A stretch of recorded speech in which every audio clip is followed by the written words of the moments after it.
Hi, thanks for coming by PosterCentral.com's video blog today. I'm Pete Howard, and this is just a wonderful jazz piece from 1953. Obviously starring a couple of super legends, right? Postage stamp artists, American institutions, whatever. Louie and Benny, or Benny and Louie. And this, it's funny, sometimes you have to go to some effort to date a poster, you know, which year is that, and all that, but not very often have I seen a vintage concert poster that just states so clearly and plainly, especially at the top, 1953 jazz concert. So, you know, that's made very simple for us, that's for sure. But of course, with a perpetual calendar and with some jazz knowledge and history, one easily ascertains this was indeed 1953. And just the strength of this poster, besides the two total Hall of Famers, is just the design. It's just really catchy, beautiful graphics. Red and yellow are the most attractive colors to the human eye. And it's just laid out. I think it's just so tastefully done. It's sort of a tour blank. It was used for more than one date. We know it was used for Buffalo as well. I'm not sure how many beyond that. I don't know if it was limited to just upstate New York. But anyway, it's just interesting to behold on a number of levels. Besides being, of course, the great headlining musicians and also in the support bands, you have your Gene Krupas and Teddy Wilsons and even misspelled Cozy Cole there, you know, C-O-S-Y. Just really, you know, jazz aficionados just love this kind of stuff. And it's interesting to see the prices. I've already scanned the poster. The high price, the top price is $3.60. That's for 1953. That's a lot of moolah.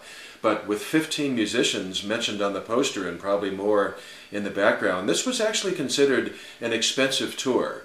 It got that you know, moniker hung on it because it was basically Benny Goodman reformed his classic band for this tour, and you know, Louie already obviously had his all-stars. It's pretty much an ongoing entity, but you know, they went out on this. It was a very well thought out tour and everything, and an expensive one, and unfortunately it probably didn't go that well, at least from Benny Goodman's viewpoint. He was known to not be too happy with this, and it's even sort of known in some circles as a famous disaster, this tour. You know, Benny didn't like Louie and, you know, like, put him down and stuff like that, and you know, it's, I guess, behind the scenes, it wasn't all that special. But as a piece of concert poster art, it is very special. It is just, you know, both musicians, sure, Benny and Louie passed their prime. Benny was in his 40s and Louie in his 50s.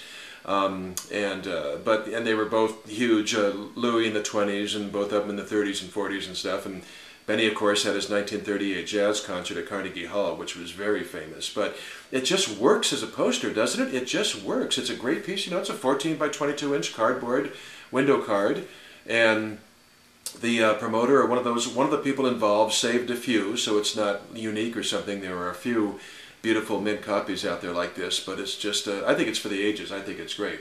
So staying on the jazz tip and staying in the 1950s, we have our 1959 Dizzy Gillespie here, 1959 from Des Moines, Iowa, and you know, it's a really nice looking. It's not as exciting a design as the one we just saw, but it's a really nice, same size cardboard window card, 14 by 22 inches in beautiful condition, for who is considered to be one of, if not the greatest jazz trumpeter in history. Just a true virtuoso, Dizzy Gillespie. Just such, he doesn't turn up on concert poster very often. Certainly, he's just not a common concert poster artist. So that makes this piece all the more intriguing.